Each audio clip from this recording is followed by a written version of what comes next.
November 1986. A funeral procession moves through the gates of Red Hill Cemetery. 3 people follow a simple coffin, 2 nurses who barely knew the deceased's favorite color, and a chaplain who stumbles over her name. No flowers soften the harsh November ground. No family members wipe away tears. No one speaks of cherished memories. She was Queen Elizabeth II's first cousin. For 46 years, her own family claimed she was already dead. Her grave marker bears only a serial number, like discarded hospital equipment. Patient 22,764. Not beloved daughter, not cherished sister, just a number carved in stone, the final insult to a life systematically erased. What I'm about to share with you will fundamentally shatter how you see the British royal family. Because while they attended charity galas for disabled children, while they cut ribbons at special needs schools, their own flesh and blood wasted away in institutions, buried alive by the very people who should have protected them. This isn't a medieval tale. This happened in our lifetime,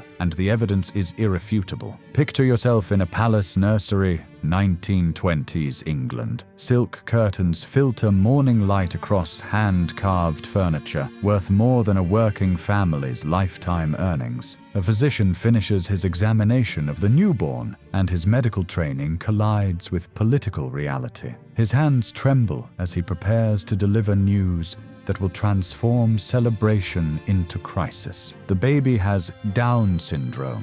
According to Dr. Langdon Down's original 1866 clinical descriptions, yes, the condition is named after him. These children exhibited shortened life expectancy, particular facial characteristics, and limited intellectual development. But Down's research, progressive for its time, also noted their considerable powers of imitation and strong affectionate tendencies. That last observation would prove tragically prophetic. You see, royal families built their entire existence on one catastrophic lie, that their blood was superior, divinely blessed, genetically pure. The science of heredity was weaponized to justify their power. For centuries, they married cousins to keep wealth concentrated, creating what geneticists now recognize as pedigree collapse. Family trees that loop back on themselves like nooses. The Habsburgs inbred themselves into extinction, their final heir unable to chew solid food. Queen Victoria spread hemophilia through every royal house in Europe, her carrier daughters known as the cursed blood. But when children arrived bearing visible differences, when that extra copy of chromosome 21 appeared uninvited in their pristine nurseries, these families faced an impossible choice: admit their genetic mythology was false, or make the evidence disappear. They chose erasure. Dr. Lionel Penrose's groundbreaking 1938 Colchester survey revealed that institutionalization rates for children with Down syndrome correlated directly with family wealth and social status. Working-class families kept their children home. The aristocracy made them vanish. I want you to understand something visceral. This story isn't really about Down syndrome. It's about what happens when maintaining an image becomes more important than hearing your child's laughter.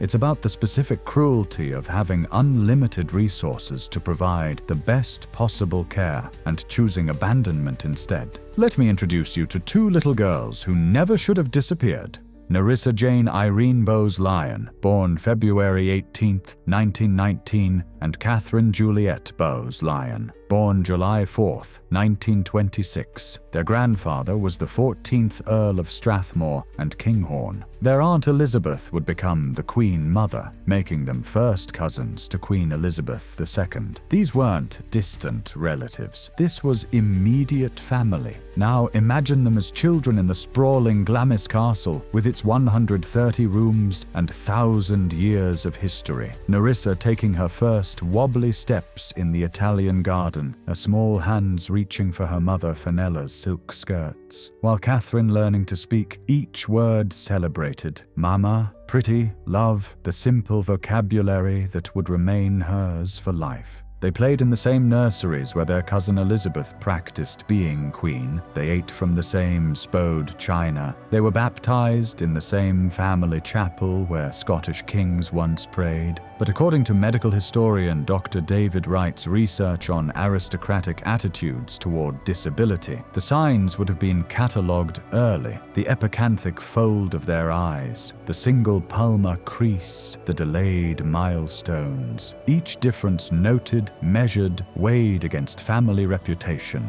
In the 1930s, the family portraits began their terrible transformation. Nerissa and Katherine appear less frequently. They're positioned at the edges, then behind others, then absent altogether. The 1934 Christmas portrait shows them in the shadows. By 1936, they've vanished completely. The family develops elaborate excuses. The girls are delicate. They're visiting specialists in Switzerland. The flash frightens them. Each lie builds walls between the sisters and their world. In 1941, the final solution arrived. Two black Daimler cars pull up to the family estate on a Tuesday morning that smells of fresh-cut grass and abandonment. Nerissa is 22, old enough to understand betrayal, but conditioned to trust family completely. Katherine is just 15, clutching a cloth doll her mother made, too young to comprehend that love could be conditional. "You're going to a special school," someone lies, probably their mother, though she would later claim confusion.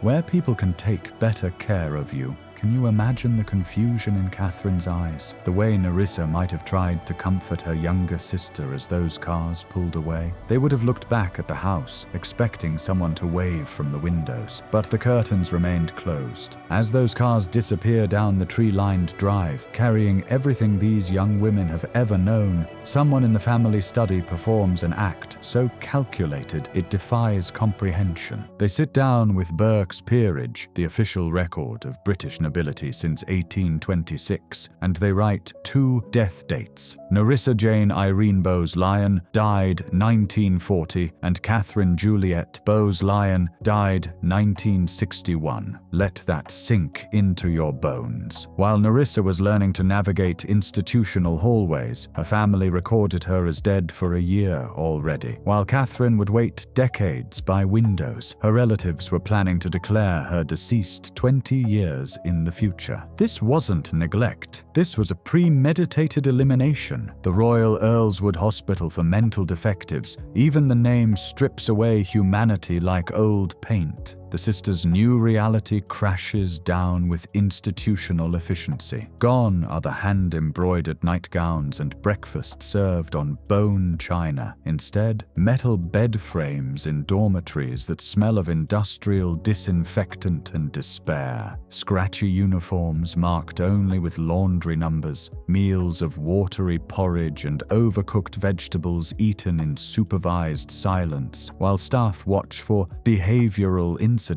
But here's what truly shatters the heart. Every Sunday at 2 p.m., visiting hours begin with cruel punctuality. Nerissa and Katherine learn the routine quickly. They position themselves where they can see the main entrance, their faces pressed against glass that never quite comes clean. They watch other residents' faces transform with joy as families arrive. They memorize which children run ahead to embrace their loved ones, which fathers bring newspapers to read aloud, which mothers smuggle in homemade shortbread wrapped in checkered cloth. Week after week, month after month, year after year, they wait. The staff begins to notice with increasing unease. Nurse Margaret Thompson, who worked at Earlswood from 1958 to 1973, later testified, "These residents from obvious wealth, their admission papers listed addresses in Belgravia, received nothing. Not a letter, not a telephone call. Other patients would share their visitors, their sweets, out of pity." Yes, you heard that correctly. When their mother Fenella died in 1966, no one told them. Picture Katherine asking staff year after year, "When is Mummy coming?" The staff, initially making excuses so often,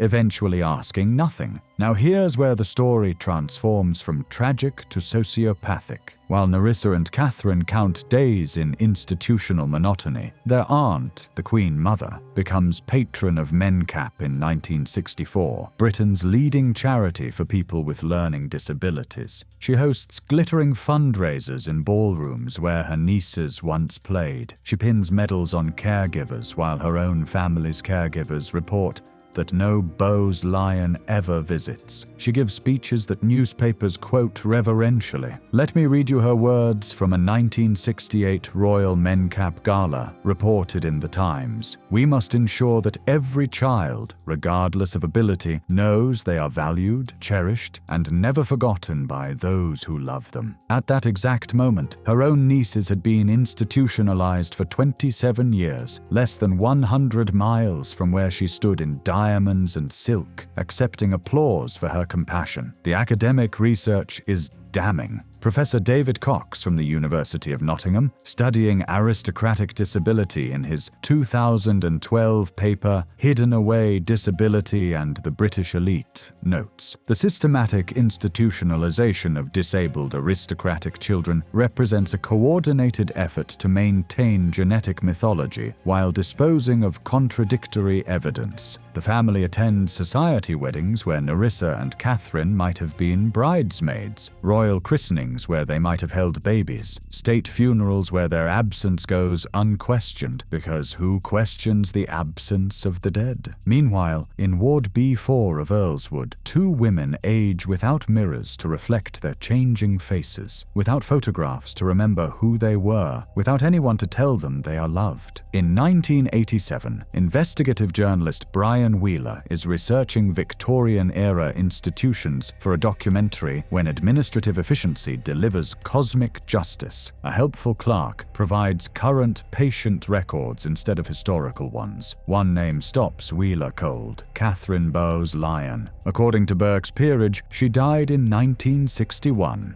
According to hospital records, she's very much alive in Ward B4. When Wheeler digs deeper, the horror multiplies. Not only is Katherine alive, but her sister Nerissa had only recently died, in 1986, not 1940 as recorded. And there are more. 3 other Bowes-Lyon cousins, also declared dead while warehoused in the same institution. When the story breaks in the Sun newspaper under the headline, "Queen's Cousins Locked Away," the royal family's response reveals everything about their character. They don't rush to Katherine's side with tearful apologies. They don't hold a press conference accepting responsibility. Instead, they deploy the machinery of blame. "Their mother was a vague person," claims Lord Clinton, the family spokesperson. "She must have been confused about the dates." Think about that excuse. Pass its cruelty. They're claiming a mother accidentally declared her living children dead twice, with specific years that happened to align perfectly with their institutional abandonment. The contempt embedded in that lie is staggering. But here's the detail that should haunt everyone who's ever believed in redemption. Even after the scandal broke, even after the world knew Katherine was alive, even after journalists camped outside palace gates demanding answers, she remained in that institution. She lived another 27 years after being discovered alive, dying in 2014 at age 87. She spent 73 years, longer than most people's entire lives, in institutional care, abandoned by a family that lived in literal palaces, that owned estates across Scotland, that spent more on flower arrangements than her entire lifetime of care. If this were an isolated incident, we could dismiss it as one family's unique cruelty. But the evidence reveals systematic disposal across European aristocracy. 3 other Bowes-Lyon cousins with disabilities were discovered at Earlswood: Idonia, Rosemary, and Etheldreda, all daughters of Harriet Fane, sister to Fenella, all declared dead while living. The genetic clustering suggests what researchers now recognize as hereditary factors in development developmental disabilities exacerbated by centuries of aristocratic intermarriage. But Princess Alexandrine of Prussia, born with Down syndrome in 1915, lived openly with her family, appearing in official photographs, attending family gatherings until her death at 64. When Charles de Gaulle's daughter Anne was born with Down syndrome, he treasured her, writing, "She is my joy and my strength. Without Anne, perhaps I would never have done what I have done. She gave me so much heart and spirit." These examples prove that love was possible, but the Bowes-Lyons chose cruelty.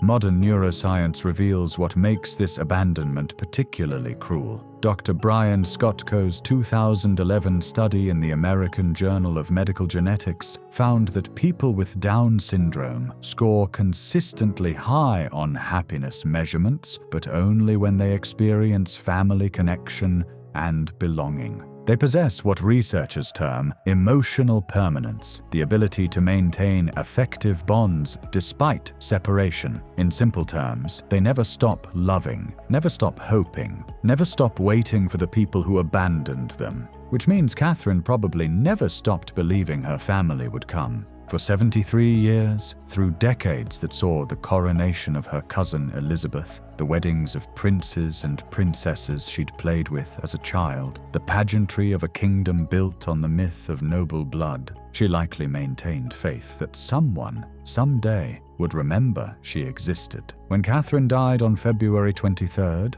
2014, at age 87, no family attended her funeral. She was buried as she had lived, forgotten by those who wore crowns while preaching about duty and service. The funeral director reported, "It was one of the saddest services I've conducted. 3 care workers and myself. No flowers except what the staff purchased. No eulogy except what we cobbled together from medical records." She lies now in Red Hill Cemetery, her grave finally marked with a proper headstone, but only after journalists shamed the family into providing one. The inscription reads simply, "Katherine Bowes-Lyon, 1926 to 2014. No beloved, no remembered, just dates bracketing a life sentence of abandonment." If this story moved you, if it made you think differently about power and privilege, please share it. Subscribe for more hidden histories that challenge what we think we know. Comment below with your thoughts on how institutions we revere can harbor such cruelty. But most importantly, remember Nerissa and Katherine. They waited 73 years to be remembered. Don't let them be forgotten again.